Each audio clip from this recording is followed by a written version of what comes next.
For me, it was just all about like finding something that's different that I can make a living off. Every minute, if I wasn't working on the business, that's money wasted. Constant like output.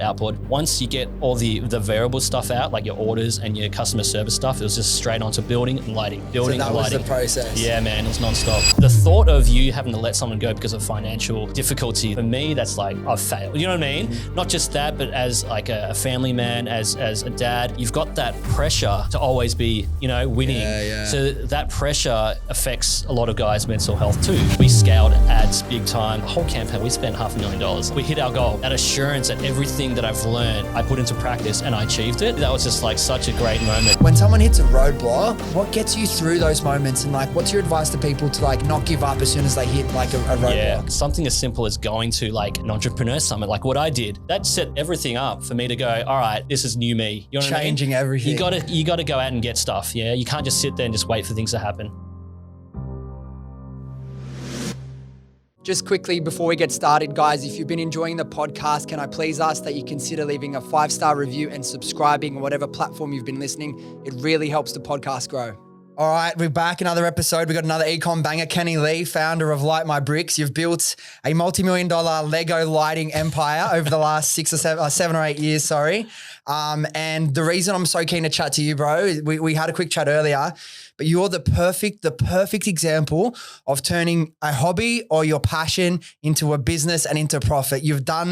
You're living little Kenny's dream every day. You're playing with Lego essentially, and you've not only built a life you enjoy, I'm sure by looking at the stuff you do, looks like you have a lot of fun, but you've made a lot of money in the process. So it's a really good example that, hey, you can do both at the same time. So I'm going to get to know you and kind of your journey.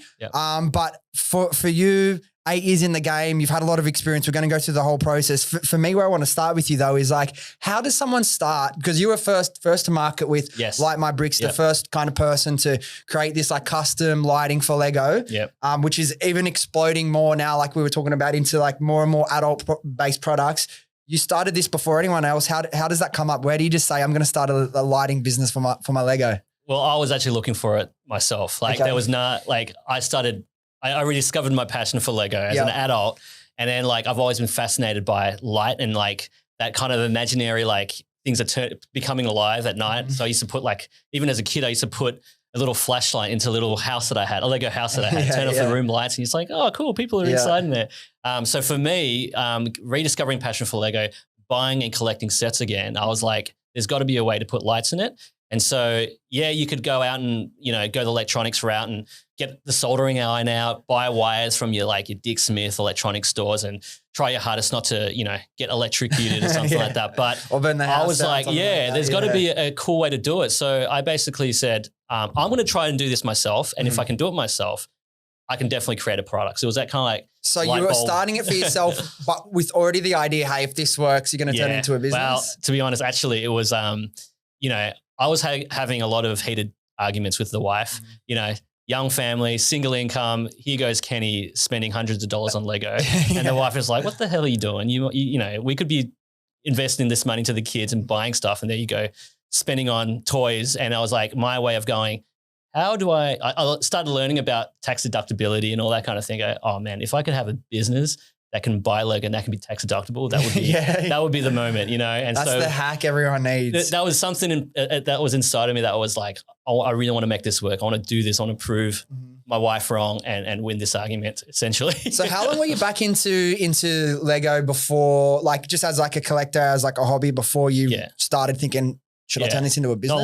Not long. I'm very I'm very impulsive. I'm very like, if I see something I really like it, I can go get it kind of thing. So, it's probably like 6 months probably. Okay, And the more Lego I was buying, the more kind of like amped up I was getting into being able to create something. So all I did was I had a colleague of mine who knew the Chinese market. And so I basically said to him, hey, can you see if you can find, it was, Taobao. It's called Taobao. It's like the Alibaba, but it's more, I guess, it's Chinese speaking to other people, Chinese people, and they're able to find more materials and all that kind of thing. I just said, hey, can you see if you can find small, tiny wiring, like small enough to fit inside the bricks and stuff like that? Because sure, you could buy thicker wires, but then you're altering the design. I was like, I just want to turn that into that, like from A to B without altering any design. So my friend of mine was able to find small componentry And I just said, look, give me the smallest connectors, give me the smallest LEDs, but make it, I want to create like a system, like a plug and play system. Yeah. So you're not having to, do the whole electronics, soldering, wiring, that kind of thing. So I was able to find small componentry that I was able to seamlessly integrate that with Lego. So how do you, obviously jumping a bit ahead, and we'll get to know the context a bit more as well, but how does it work? So it comes in a box? Yeah. Okay.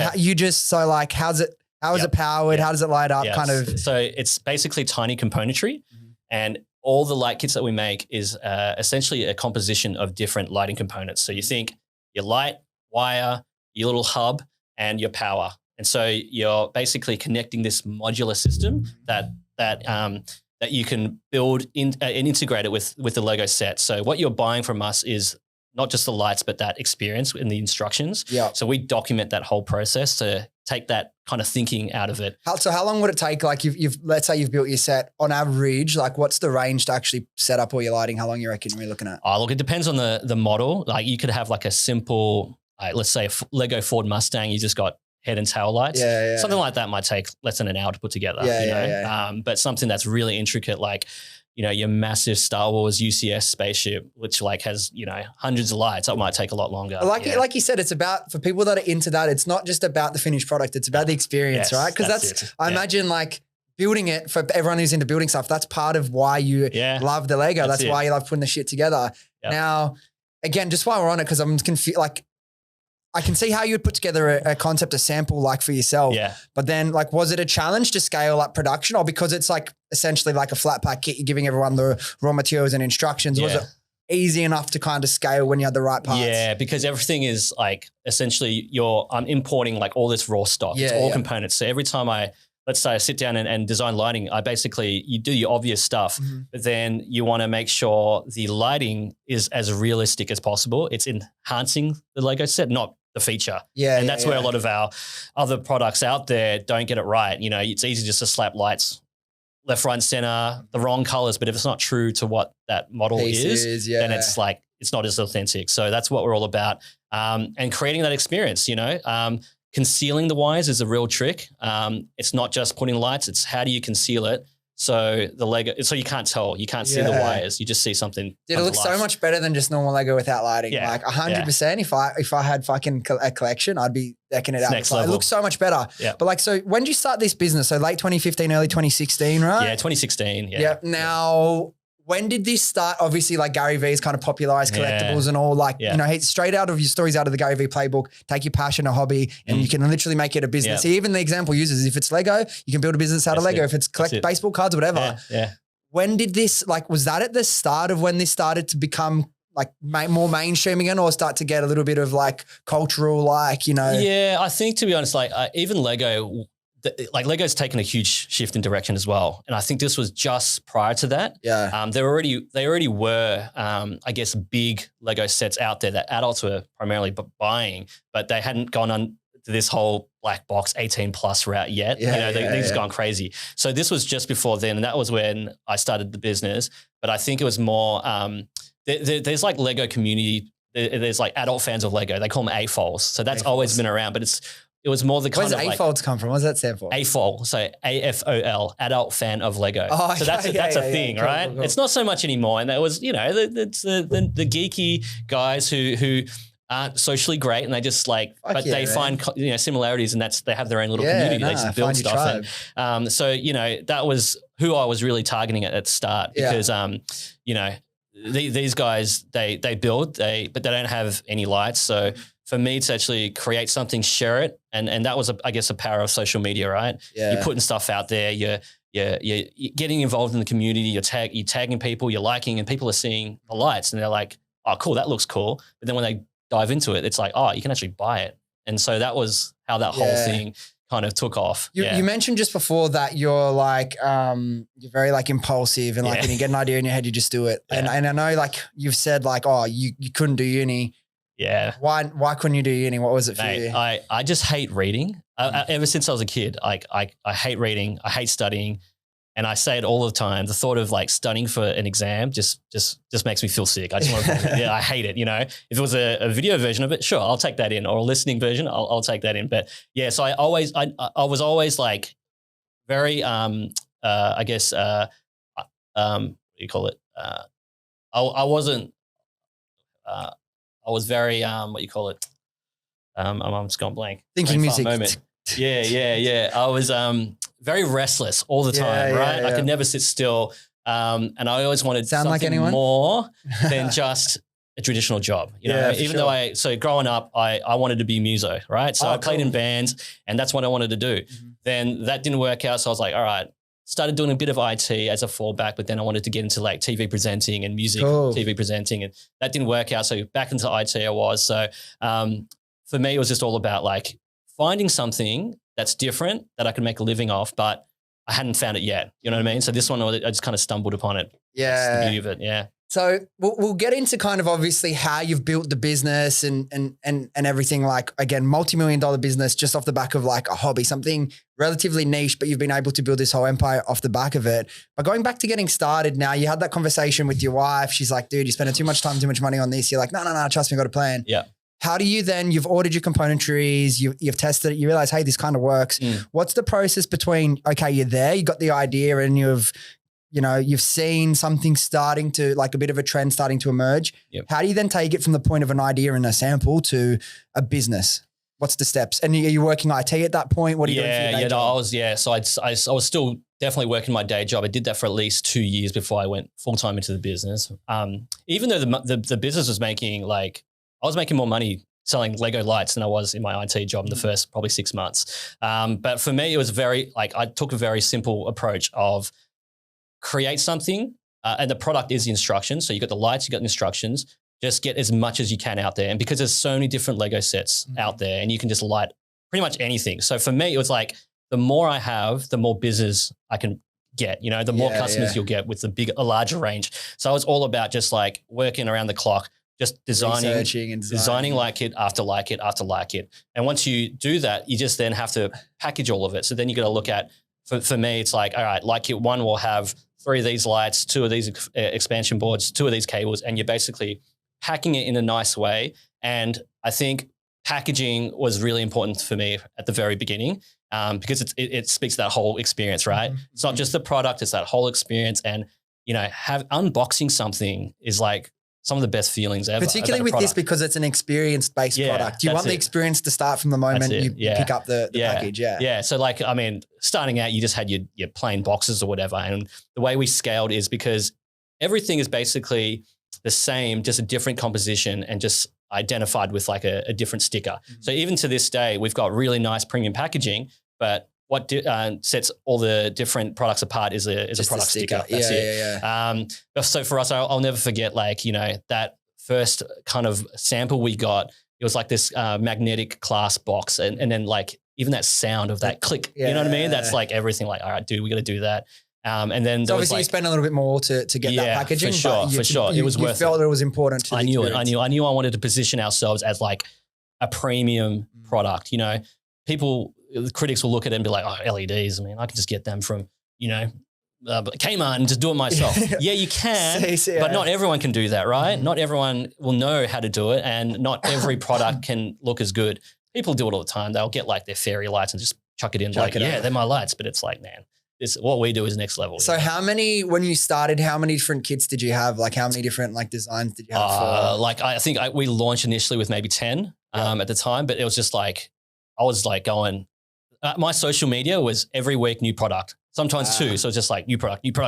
Check it out. Yeah. Come at me kind of thing. What was your first really successful model that popped off? Do you remember? That kind of put a bit of cash in the bank and you're like, holy shit. Yeah. It was, so what got me back into it was a series called the Lego Modular Buildings. And what that was each year Lego would bring out it looks like a terrace house, but they have like multiple levels that you could like lift off and you can see details inside. And so each year they'll bring out a new one. And essentially what you're doing is you're getting hooked. You're buying one, then you're buying another one and you become like your own little Lego mayor and you've got like a street of Lego, like your city.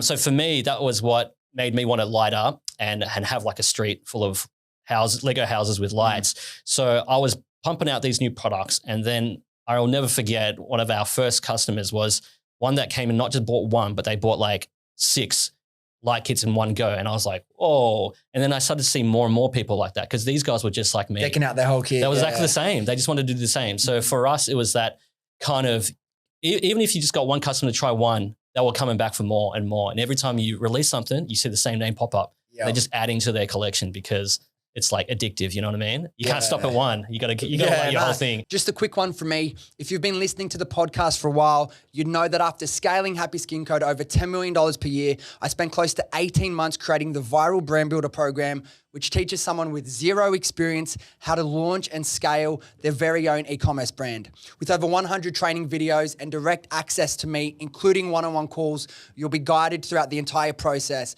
Now, the framework we have developed is unlike anything else, and we already have a bunch of incredible results from students that are making multiple 5 and 6 figures per month. So if you're ready to make 2024 your year and build a business that can completely change your life, then click the link in the description and book in an application call. Spots are limited as you'll be speaking directly to me, so make sure you book in before applications close for the month.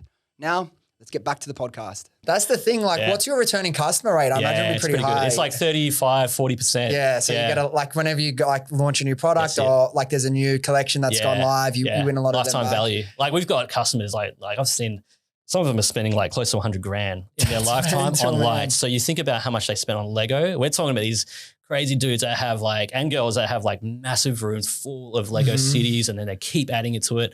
Each time Lego brings something out, they're just continually adding and buying more, and then they're coming back to us. So you mentioned at the start, like part of your social media strategy was just everywhere. Okay, you've got to design a new product. What were you doing in the early days to market the product? Obviously, it would have evolved a lot now, and we'll talk about that in a bit. But what were you doing early days to sell the product? It was basically, Shopify. That's the start of everything, right? It was so easy to use. You know, you jump on, create a site in like, under an hour, whatever. It was all about social media. So getting more and more follows, interacting with the community. Email marketing. We weren't even running ads. I didn't know anything about ads. I wanted to know, like I knew the importance of advertising and marketing, but at that time, all I knew about was getting agencies. And at that time it was expensive. So I never went down that route. It was just organic purely. Yeah. So all organic content. And where were you posting it? Facebook, Instagram? Just Facebook and Instagram. Yeah. Yeah. Okay. Yeah. And then, so what's your little workflow like? I want to, because it's like, it's always fun hearing the like war stories from early on in a business, because everyone that's listening that is working a job that, they're not necessarily love. There's going to have to be a period where they do both at the same time, and it's tiring and it's stressful, but like, that's what's necessary to change your life. Yeah. So you'd work, was your IT job like mainly 9 to 5 in the days? That's it. And then what do you come back at night? You're doing videos, you're putting all the components together. I had kids, so you come home, you do the whole family thing, have dinner, get them into bed, and as soon as they're in bed, that's bang, all systems go. Okay. Get through your orders, get through a ton of customer tickets, then straight on to building and lighting. And like I would always, of course, you'd call in sick here and there. Of course, got to do what you got to do. And it's like every minute for me was like, if I wasn't working on the business, that's money wasted. You know what I mean? So it's just like constant like output. Fortunately for me, I had, my wife was helping me pack. Yep. Her family was really supportive. Like we'd go to my mother-in-law's place every Sunday for the lunch, and there was like heaps of uncles and aunties and everyone. After dinner, we clear this big round table, and then out come all my components. Everyone's sitting there like testing stuff, packing stuff. So it was like quite the thing we did every Sunday. So it was a huge help for me. My dad was like, helping with like soldering lights and drilling like lampposts that we include with it and packing. So I had a lot of support from them. But mainly the workflow was basically once you get all the variable stuff out, like your orders and your customer service stuff, it was just straight onto building and lighting. So that was the process. Yeah, man, it was nonstop. Because I imagine just got on that like order fulfillment process. Like for us, we get an order, we put it in a padded mailer bag, put the sticker on, done. Yeah. For you guys, very different. How long could it take to like I'm sure you've organized it and streamlined it more now. Yes. But so are you legit like looking? Okay, so this one I need.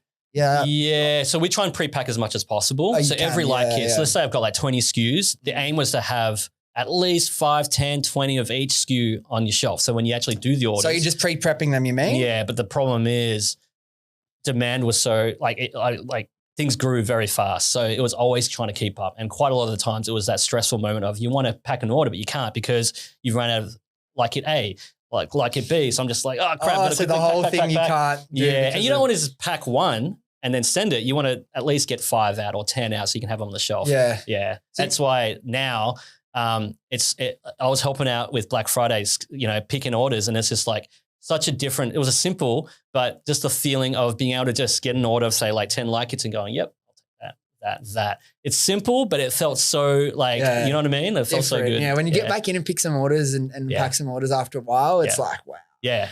Dude, it takes you back to the days where like you'd be up all night packing orders. Yeah. Crazy ride, crazy journey. So you mentioned you weren't like running ads from the start because agencies were expensive. Yeah. How does it start to scale? Like what do you do to scale the business? Yeah. So for us, we had a lot of organic growth, which was, we're very fortunate for. And like every year we saw year-on-year growth about, 20, 30%. In my mind, I was like, yeah, the business is growing. And, you know, your Black Friday period that's what sets your tone for the year after. And so we used to have like pretty good success. But for me, I went through a period where I was trying to set up the company and hire what I call like my lead team members to be able to be experts in their department.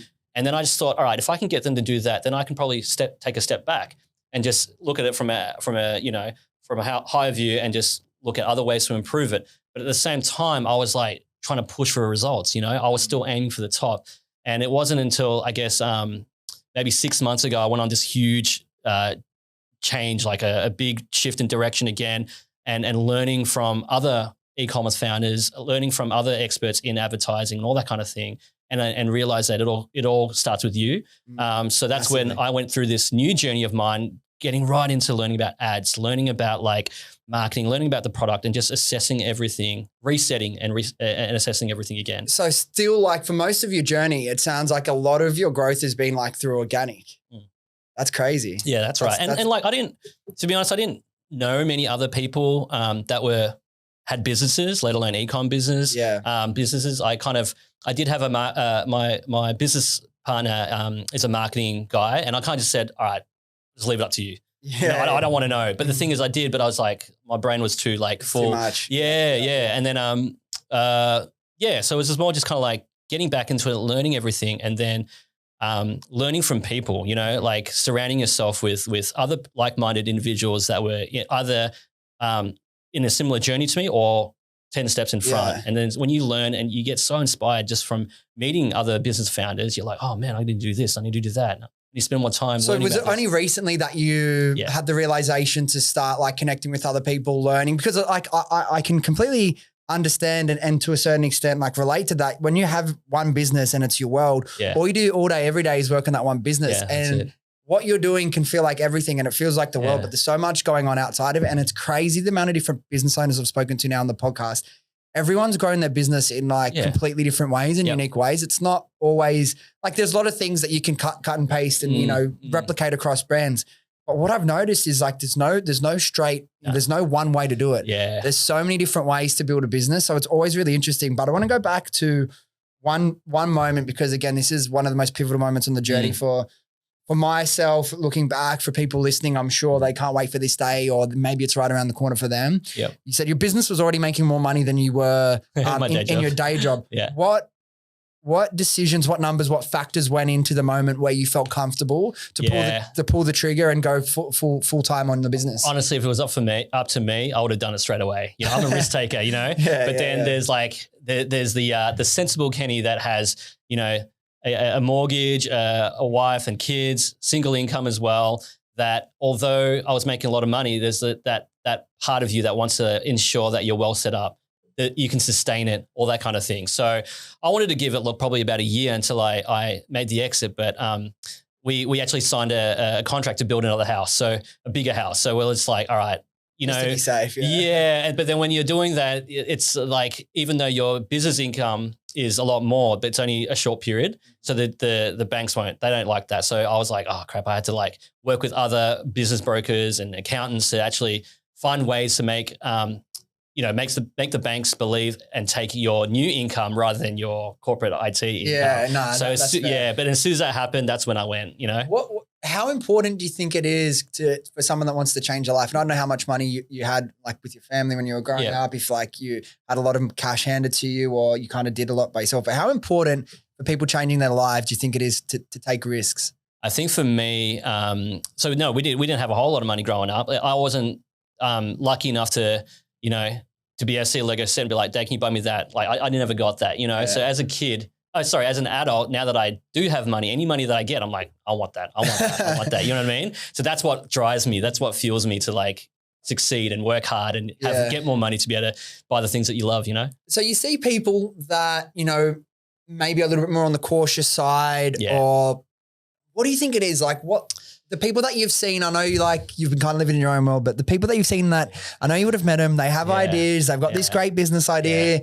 They want to change their life. They want to do all this stuff. What do you think stops them? Is it taking risks? Is it when it gets hard, they give up? From your perspective, what do you think it is? I think it's insecurities, lack of confidence. You know, a lot of people have ideas and want to do something, but how many people do you come across that like, oh, I've been thinking about doing that. I want to do that, but they don't. They just don't. Yeah. Right. And so I'm all about just get up your ass and just fucking do it. You know what I mean? And so I've fortunately had that security and confidence to just take risks and not, you know, fail forward. I'm all about learning that. And a lot of people, they're too scared and they don't understand that if you make a mistake, it's not the end. You know what I mean? They don't have that persistence. It's and that drive. It's part of the process. Resilience. You can't succeed and not fail. Yeah, that's it. You can't succeed and not fail. Everyone fails. Yeah. Everyone wants to avoid the uncomfortable feeling of failure, but it's like, fuck. Yeah. Isn't worse than that living your whole life? And you get to your deathbed and you look back and you're like, I never took that risk. I never made that change. I never, you know, gave myself that kick in the backside. That's it. So part of what contributed to my change in direction, you know, prior to 6 months ago was that the company was doing good, but from a cash flow perspective, we were like, ooh, what's going on there? And we were always just waiting for the next sale period to get by. But then I was like, nah, there's got to be a better formula to this. And I'm not a numbers guy. I'm not a finance guy. But then when I started to surround myself with other founders and other people running e-com businesses, I learned that there is like a formula. There is like a thing, like a way to track your daily numbers.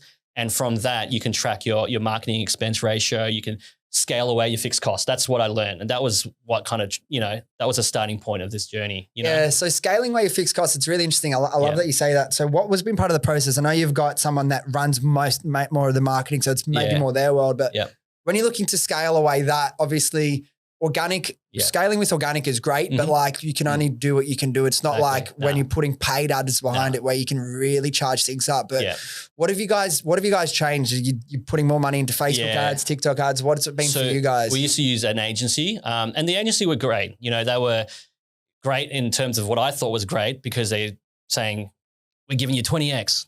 15X and you're like, ooh, that's awesome. You know? But the thing is, and I heard you talk about this recently too, it's like, Imagine it was like 6X, but then you're pumping way more money into it, you know? So small budgets. And look, they didn't have a lot to work with in terms of creators, but we didn't know either. So part of this whole journey was me learning that you got to scale away your fixed costs through advertising, through creatives, through experimenting on different, you know, creatives and different styles and just trying things. And then watching your daily, you know, your daily profits on a daily level, looking at your marketing expense ratios and then scaling up. You've got like a studio room where you film a lot of content in your office. Yeah. What do you guys like? I've looked at a lot of your videos. You got some pretty serious cameras in there, some serious setups. Yeah. How do you approach making content? Because your niche, your products is like a very creative kind of space, right? That's it. What's your content team doing to like create content that essentially at the end of the day will convert for you? I think for us, we want people to know that they're buying from genuine Lego, passionate people. You know what I mean? Like we're not there just to make a dollar. We are actually genuinely passionate about Lego, pop culture, all that kind of thing. So when I direct them to make content, I'm just like, just be real as possible. Make cool content that people can relate to. And then in turn, they're like, this is a cool company. Mm-hmm. I want to buy from these guys. So it's, you know, it's got that personal touch to it. And the roadmap for the next 12 months is all about, you know, increasing that output, increasing creative ways to do things and just trying different things. And through that, we identify winners and then pump ads into that. And then that's how we intend to scale. So are they creating content like new videos every week? That's it. Yeah. Well, the thing is, it's always centered around, a lot of it's centered around what we're releasing in terms of the product. Let's say, for example, we're going to release like the latest Lego Avengers Tower like kit. There'll be a lot of content based on that. So they'll be doing stuff from like, you know, building the Lego, talking about the set, talking about the lighting journey, little things like that. On TikTok, one of our most popular type of videos is Geordie, he was one of the guys who works for us. He was on Lego Masters. He goes to the Lego store. That's cool. And people love it. They love that shit. They eat it up. You know what I mean? So we just keep doing that. So people see it and then they relate to it. And it's pretty interesting. Well, let me ask you this. I'm always interested to get people's takes on this. Obviously, this is like your first serious business, right? And you've built that around like a hobby of yours, essentially something you're really passionate about. Is your advice to people starting their first business to find something they really, really love and try and build a business around that, or to look for opportunities or potential products that is maybe going to be easier to find the initial success? I think it's probably a mix of things between the two, you know what I mean? Like there's a good idea, sure, but then there's also that research that is there something out there, or finding that niche. And now obviously Lego lighting is extremely niche, and that's what we've really, narrowed in on. But for me and my experience, if I was to do it again, I'd be doing the same thing. Mm-hmm. Finding, not just having a good idea, but finding that niche, whether it's that product or that experience, because for us, it's like that whole end-to-end experience, just like building Lego, that feeling of opening the box and then following instructions to create something really magical or awe-inspiring. That's the same kind of experience I want with like my bricks, a full end-to-end thing. Yeah. I think where I sit on that is like, I think for me, what I like, let's just look at my journey. I started in obviously in ecom, but in the beauty space. Now, beauty isn't necessarily one of my major interests or hair removal, but it was really, fucking enjoyable and interesting to me. Yeah. Fucking my life changing before my eyes, getting to quit my job, getting to build a team, getting to be my own boss. That's fucking the best experience ever. Now, once you've done that and you've made a bit of money, I think that's when you can kind of have you're in the privileged position to really build your businesses around just what you really care about. Yep. But if you're looking at opportunities and you're trying, and like they both tick a lot of the same boxes, there's good opportunity, the margins are good in both. Mm-hmm. It's not saturated, but you can tell there's demand there. Then absolutely pick the one that you're most interested in. But I feel like for a lot of people will be like, I'm really passionate about X. And they want to do it in the e-com space, but it's like, I tell you what's going to motivate, because again, with passion and in really loving the industry, the whole idea around that is like, if you can do that, you're going to enjoy the process longer. It's going to be easy to be consistent. You'll stick into it. But if you're in a business that, you love, but you're trying to do it to escape the reality you're living in now, and you're not making any money, you're going to give up sooner than if you find a good product you're not necessarily in love with, but you'll be in love with the process of scaling that business, make a bit of money. And then like me pivoting to podcasting, building an education company and doing it that way. So it's always interesting. There's no black or white way, but I think if you can find a way to do it from the start, it is actually a really good opportunity and product, that's best case scenario in my opinion. And I think numbers is pretty important. It's something that gets overlooked really easily. And having that assistance or someone that can support you in terms of like being able to identify, your expenses or your from a cash flow perspective to make sure everything's healthy. I think that's really important. In terms of numbers, like you mentioned cash flow, obviously there's probably an experience there that made you realize, holy shit, how important that is. What's like an important lesson or something that you learn about numbers or margins or cash flow that you've learned that, again, obviously you would have loved to have known earlier? Yeah, I think for me, it's that during sale campaigns, I was like, okay, when we need money, we'll put on a sale, right? So we do that a couple of times a year. But when we do a sale, it's like traditionally it would just be like, 20% off, 30% off, flat, whatever. You don't really think about it. But what I've come to realize is it's not just about the percentage discount you're giving.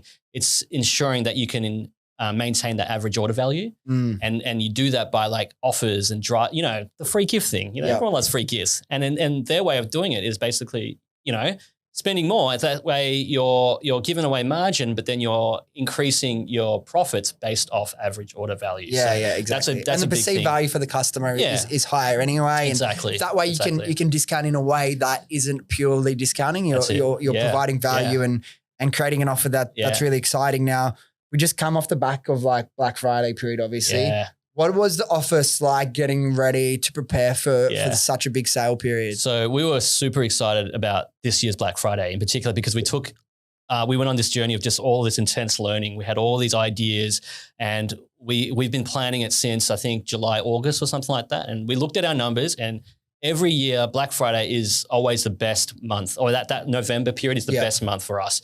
And we've always reached new highs. This time I was very ambitious going, man, I want to go 3x what we did last year, right?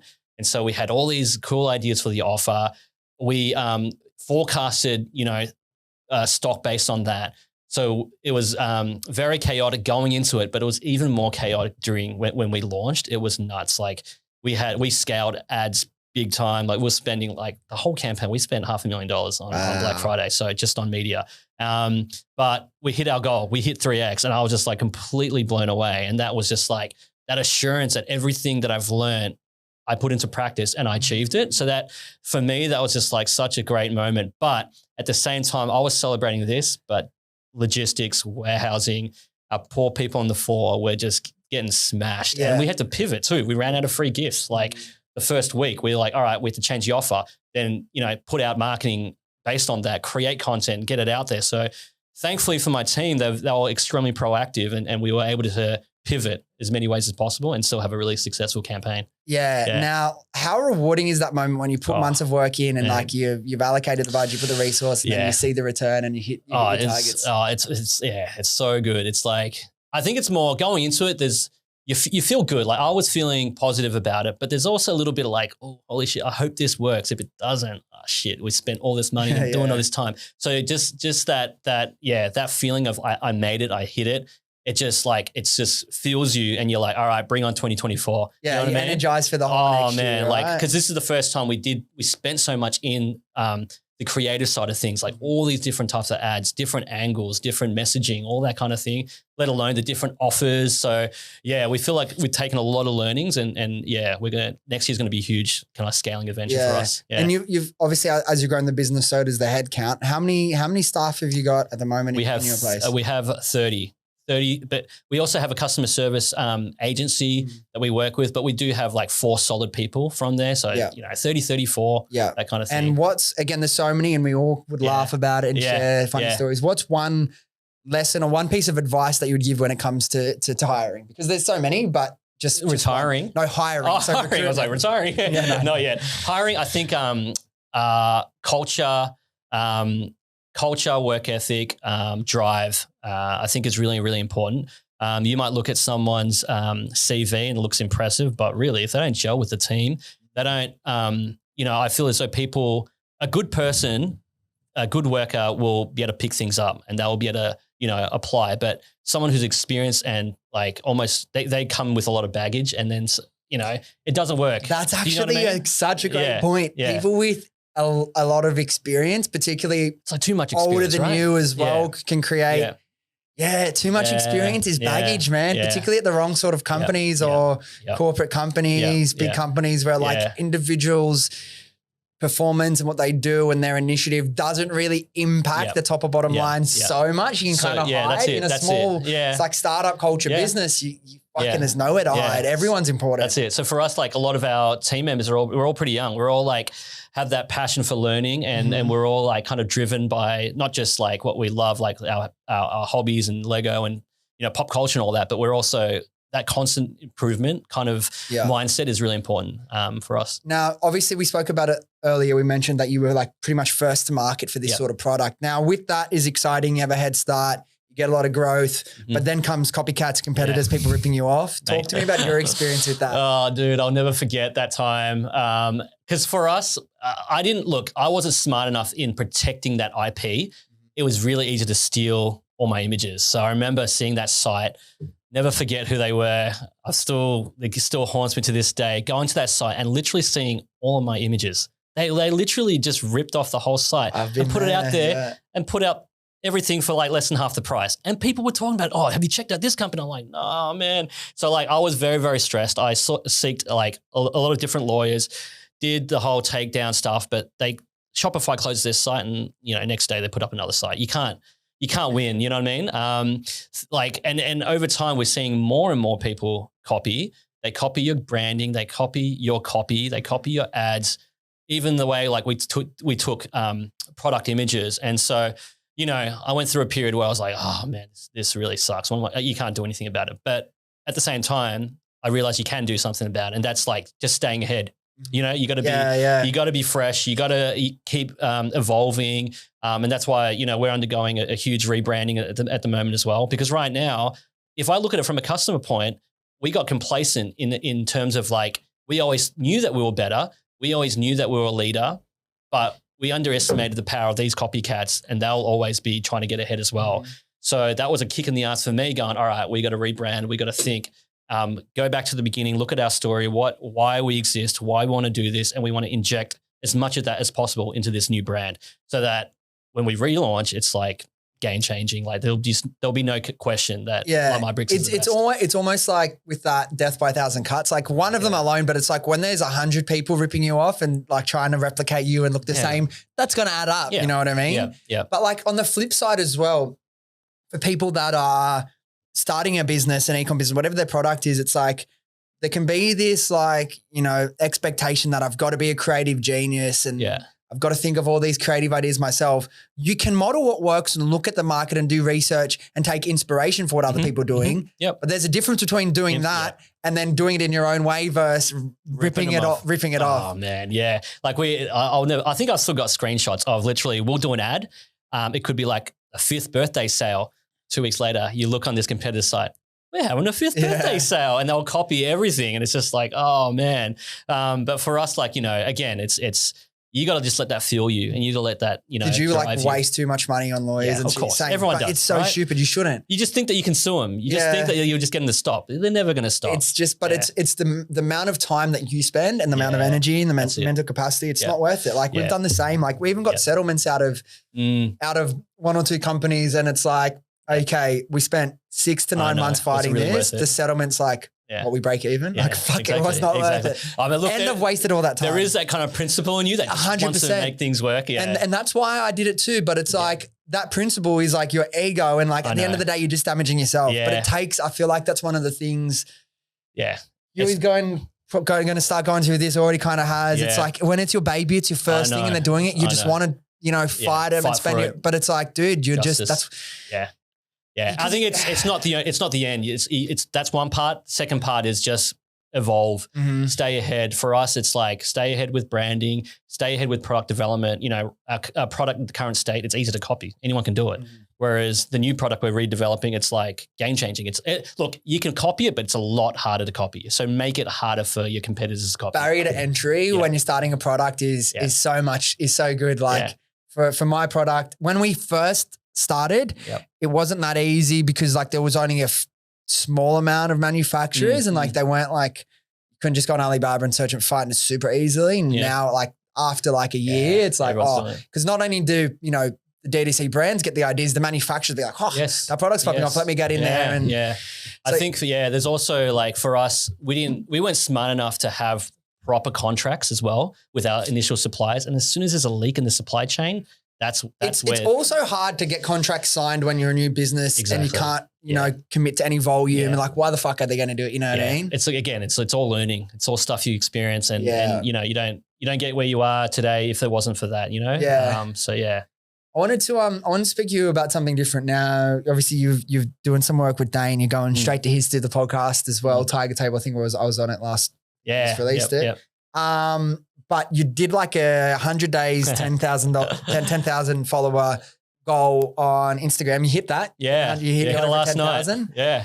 In 100 days. It's pretty fucking cool. Talk to me about that experience and that process, what it was like. Yeah. So one of the key factors in my change in direction 6 months ago was actually hearing Dane speak at the One Life event. You know, I was going there to listen to Simon Beard. I was like, oh, cool. I just want to be inspired. And then I heard Dane and I was like, man, that was the one that, you know, really resonated with me, you know, just that whole putting that personal side into it. Because prior to that, I was very private. You know, I was very selective with who followed me. I was like, I've known that guy for a week. Nah, that kind of thing. So I held everything very close.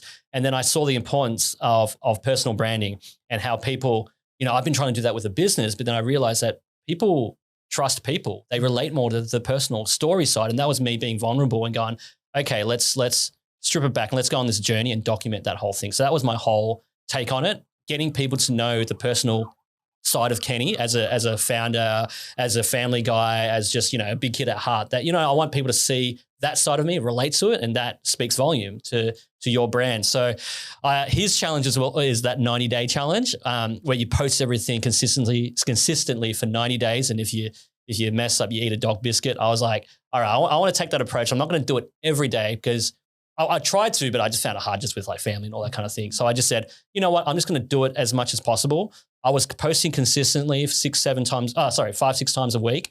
And then just last night when I was like, we were having dinner and we're like, holy shit, I'm actually almost at 10,000. And that's what triggered everything. And then Dane was like, when was the first post? And we calculated it's actually 100 days ago. Wow. My goal was to get 10,000 before the end of the year. So we met that goal in 100 days. So it just sounds cool. 100 days, 10,000 followers. And I was like, it actually works. You know what I mean? If you're consistent and if you put a lot of thought into the content you create, the messages you're trying to, spread, you'll grow your following. So what have you noticed about the process? Did it become easier towards like as you got the swing of it? Like what was the challenges for you in it with the ideation phase, the editing? Obviously, I imagine you have a team, but talk to me about some of the logistics of actually putting that out. It takes a lot of time. And look, we do have an editing team, but they were like they were getting smashed. So I got a bit of editing experience. So I was actually doing it my way. Cool. Just that. It's like when you do it yourself, you can create it how exactly you want it, right?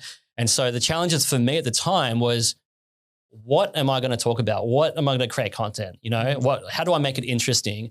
And look, you could just sit there and try to think about this whole thing, but you're not going to get anything done. It was just do it. Just get out there.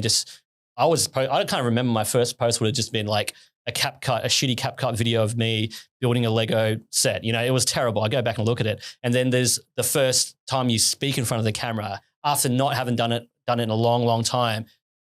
At the time you thought it sounded good, but when you watch it back, it's like, man, I sound like a dead shit. There's no like, wow. Yeah. But it's kind of learning things about yourself, learning things about how you speak and communicate. And communication is like, that's such a underrated skill that, people overlook, and being able to talk and spread your message, create content. So the challenge is then, time. How do you cram everything in? How do you schedule it? How do you make variety of content? Those were the challenges. But at the same time, it does get easier and you get into the swing of things. You get more comfortable doing things. Sometimes you listen to people on podcasts or doing lives. It's like, man, how do they do that in one take and sound so natural? You know what I mean? And again, like it's something that you learn along the way. It's a process, right? But yeah, in terms of doing it all and starting, it's like some people be like, okay, yeah, I know I should start making content, but what do I actually make the content of? Where did you get your ideas? Were they all from your head? Yeah. Were you seeking inspiration from other like thought leaders and founders? Like what was your process? And then do you track like ideas on a Google sheet? Yeah. So initially you just get inspiration from other people. You watch stuff. You're like, okay, I could do a message because I can relate to that. So I just use ClickUp, just jot ideas down, and it's just like a massive, it's the pages gets longer and longer, the list gets, and then you just think of stuff all the time. And at the end of the day, it's like you're documenting your day-to-day stuff as well. So you might be facing a problem at work and you're like, oh, that's a good idea for something. For example, like I experienced my first kind of toxic behavior on socials. People were commenting on my look. What were they? I was like, really? They were saying shit about my eyes, my teeth. And I was like, wow. Look, isn't that crazy? Like you're posting like a positive piece of content. From, right? Like who thinks I'm going to fucking shit on that person? Yeah. So like, if anything, I was like, look, I'm not going to worry about it. Instagram was auto hiding it, but I was like, no, I'm going to unhide it because I want people to see this, right? And the first thing I thought was, one, it's only driving me to create more content. Two, I actually want to show my boys this because I'm kind of journeying with them and I'm telling them about like, there's shitheads in the world. There's negativity, there's toxicity, there's bullies. And it's all about like looking at it from a different point, looking at it like it's not always about you, it's about them. You know what I mean? Oh, in they're going through shit. And it's like, you look at it, so it's about building resilience. So there was that. And then I was like, you know what? This is a perfect idea for some content. This is me showing my journey and experiencing this for the first time and how I react to it. And that post that I did that was the most engaged post I ever had. You know what I mean? Because so many people are the same. There's a lot of people that are creating content or thinking about doing content. They're scared of this kind of thing, or as soon as that happens, they're out kind of thing. So did it bother you at all, or had you like developed like a thicker skin prior to starting? Yeah, I think no, it didn't bother me so much. If anything, I was like, oh, is that like, a bit weird? Yeah, it is a bit weird, but at the same time, you're like, you know what? I see the funny side of it too, and I'm remaining positive. I got supportive people around me. So at the end of the day, like again, it only fueled me just to want to keep going and do this even more. And just be like, fuck you, kind of thing. You know what I mean? Yeah. You just want to get it out there. I had one the other day. Someone said, they just wrote, "You should fix your teeth." And straight away, I just laughed at it and I just replied to him going, "Thanks heaps for the advice. I'll definitely work on that. I'll get back to you," kind of thing. Salute, you know? Yeah. So I'm just like having fun with it and just seeing the bright side and turning that negativity into positivity. Now, like, have you, like, as you grow up and mature, you get experience, like a lot of people struggle with like really caring what other people think about them. What's your thoughts on that? Do you have any advice to people to kind of shed a bit of that? Because like the fear of judgment and the fear of putting yourself out there holds so many people back from starting their YouTube channel, starting their business, starting their whatever. Yeah. It's changing that mindset from what if there are people out there who think this of you, but then change that mindset to think, what about this other massive portion of people that are thinking the positives or getting stuff, inspiration, getting motivated by what you're doing. So you got to look at it like, are you going to give up just because of a small percentage of people that might say stuff? And it's going to be a small percentage of people that are negative only. And all the A-listers get hate, you know, all the A-listers get made fun of all the time. It's never going to stop. You know what I mean? You can't. It's just what you do with it and how you treat it. Yeah, like the personal brand, we actually have one of the next episodes, it'll be probably released before this. Yeah. Only an episode or two ahead. Yep. Like personal brand, Matt Purcell. Oh, it's like Asian brother. It's like becoming more and more important for business. Obviously, you've spoken to Dane and you realize, hey, this is actually, obviously it's good for you and it's going to open up more doors for yourself, which is a great benefit for any founder or future founder out there. But also your business is going to see growth and success off the back of it. So it's something, as we move into 2024, like I just think it can't be slept on anymore. I want to ask you about another thing around your world that you live in and remembering that, like, people listening, we're talking about Lego here today because that's what your world is and the lighting and whatnot. It can be any niche thing that you're interested in. But for you, I've seen some of like you speaking about some of like the collector's pieces that you hold from Lego and like what you bought them at and what they're worth now. Talk to me about your thoughts on Lego as an investment. Oh, that's a whole other can of worms. Lego investment is like, they have articles literally saying that investing in Lego is better than investing in gold, like the returns you see, you know. That's a whole new market where people don't even know anything about Lego. They don't like Lego, but they're buying it. They're holding on it. They're being smart. It's like buying shares, you know. They sit on it, and then when the Lego set becomes retired, the value goes up. How long are they like in the market being produced before they get retired? They're all different, you know. Some have like a couple of years run. Some will go for longer. But I think it's different nowadays because there's so many people doing it and Lego aren't making such short runs of sets anymore. So it's harder. But if you had bought sets 10 years ago, some of the, like, for example, like a $200 set might be $2,200 now, 10 years later. You know what I mean? So the returns are huge. But really, I think people like to say that, they like to say, I'm investing in Lego just to really buy Lego, really. You know what I mean? But it's with anything, right? Though. It's with anything. It's any collectible items like Pokemon cards, basketball cards, sneakers. You collect stuff, you sit there, stuff always goes up in value. And do you watch Rami the Icon on YouTube ever? Dude, does anyone not watch Rami the Icon? I've randomly got into him. It's just like he works at like a sneaker like reseller store and his videos at fuck. Sometimes I watch it for hours. Like it's so interesting. But people do make people make bank off it. People make $1 million plus a year just buying selling shoes. Old stuff. Sneakers, sneakers, collectibles, action figures, the list can go on. There's no limits to this. But for you personally, what would you say from your collection is like your prized possession? That's worth the most? Either is the most, let's do both. The most special to you for whatever sentimental reason, and then worth the most. Yeah, so for me, one of my top ones would definitely be when I was talking about Lego modular buildings, the very first one that was released, the Cafe Corner. It's a corner cafe hotel. It's actually got no detail inside it because back then they just cared about the external. That would have come out $200 at the time. I didn't buy it at the time. I bought it maybe 5 years ago, but now it's worth over $5,000. From a $200 piece. Yeah. And is it like all in the box, or have you? Yes. Put it up? It has. When you're thinking about sets going up in value, sure, the ones that are built, there might be a little bit, but it's all about that sealed, untouched box. Yeah. That'll be it. Do you really like when you're buying Lego now, like with the pieces that are getting released, are you looking at it with like one eye on it as an investment, or are you buying it as a hobby? Nah. Yeah. Look, I wouldn't consider myself a Lego investor. I consider myself a Lego collector. So I'm not buying it purely to make money. I just want it because you just want that feeling of I've got it. It's brand new, sealed. No one's opened it. Yeah. You know what I mean? Yeah. Now we've already spoken about a few things. I want to start to wrap this up and get you on the way to your back-to-back podcast for the day. But one thing we spoke about, kind of touched on, but I want to get like your thoughts on this more specifically. It's like we spoke about like kind of what holds people back from, starting something, the fear of judgment, fear of failure. Yep.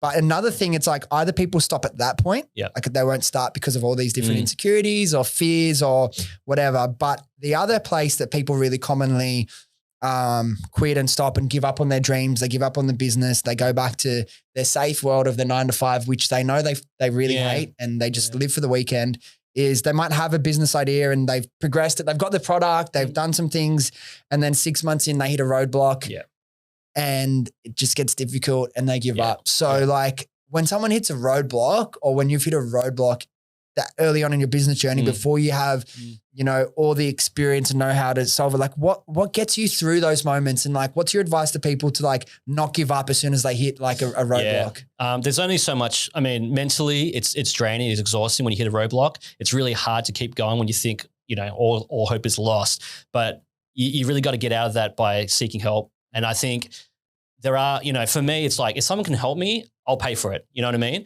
And so it's investing in getting assistance from other coaches or e-com founders. You got to get that inspiration. You got to get that drive again. And something as simple as going to like an entrepreneur summit, like what I did, that set everything up for me to go, all right, this is new me. You know what I mean? Changing everything. You got to go out and get stuff. Yeah. You can't just sit there and just wait for things to happen. That's so true. Like a lot of the brands I'm consulting to now and mentoring, it's like one of the biggest things that they were so keen for is like just someone there to hold their hand, support, walk them through the process, help them, because like not everyone has friends that are running e-commerce brands. Like and it can be very like lonely and isolating to get into business. So I think you've nailed it.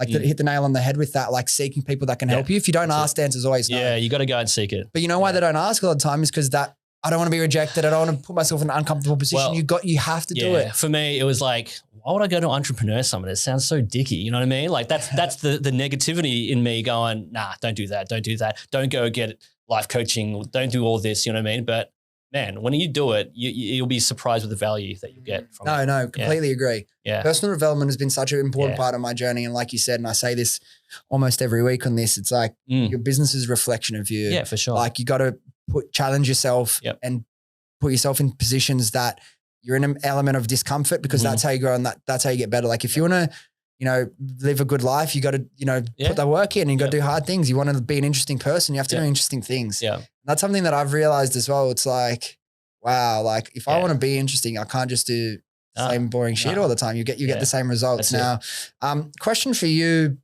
is on mental health, right? I've seen you speaking about it, maybe a one or two posts, but what's your relationship to mental health personally as a founder? Because it can be a very up and down process. Sure. And is it something that's kind of top of mind for you day to day in your life? I wouldn't say it's top of mind day to day, but like, I mean, mental health is definitely something I feel strongly about.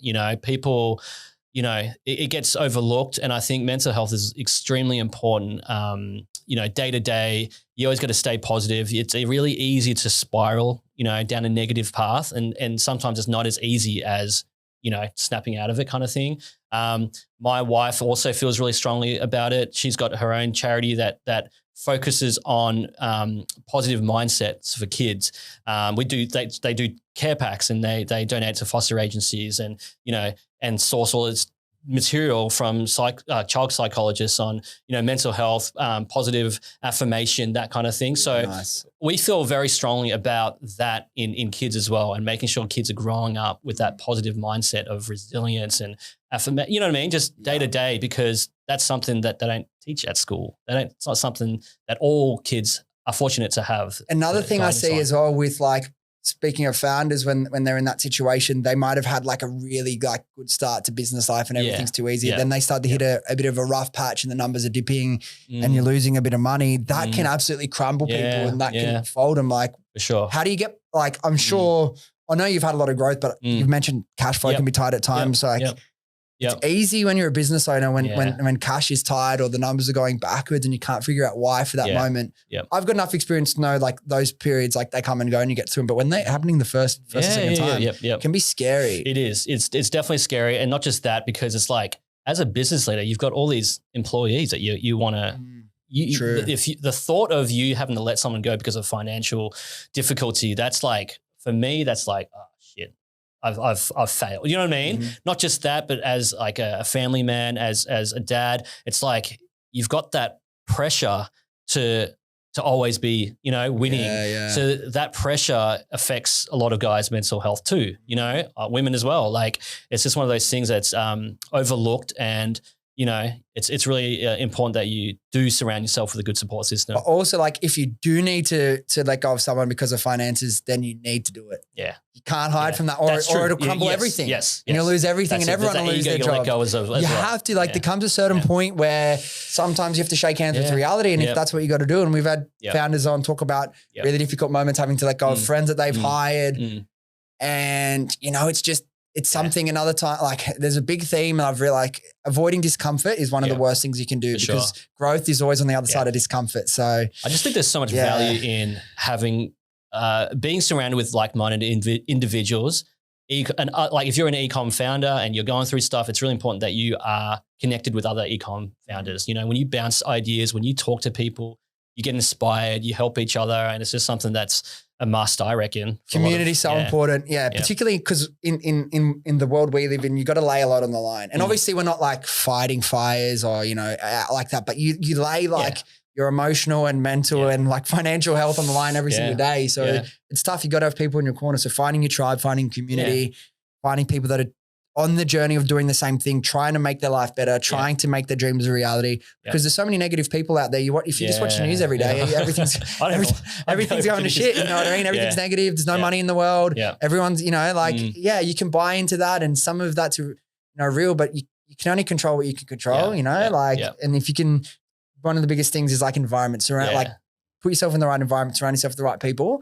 And I really, really, really believe that it's going to do a lot of the work for you. But you've mentioned what's coming next. You've got like a rebrand on the way, a really cool, innovative new product. New products. What's coming next for the brand? Give us a bit of a 2024 playbook. 2024 will be like My Bricks has come out with it's going to be a massive bang, like new look, new overhaul, new products, new site, the whole thing. And next year is just all about, pushing the limits, scaling both the business as well as me personally, all of us developing as much as possible, and kicking new highs. It's crazy that you only got into I know, change of perspective 6 months ago, but it's good. Like you're taking action on it straight away. That's it. So good, man. And for anyone interested in either checking out some of the stuff that you're speaking about personally, showing your journey, obviously where to find Like My Bricks, where's the best place they can find you? LikeMyBricks.com, baby. And on Instagram for the stuff that you're putting out. So my handle is Kenny B Like Water.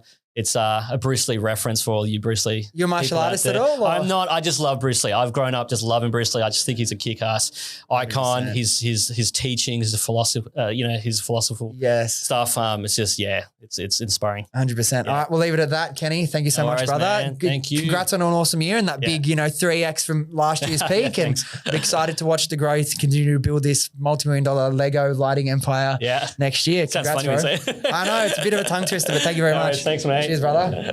All right, guys, thank you so much for listening. If you enjoyed this episode or you got something out of it, do yourself a favor, do me a favor, do your friends a favor and share this with them, and they can come along on this journey with us. Thanks again, and I'll see you next time.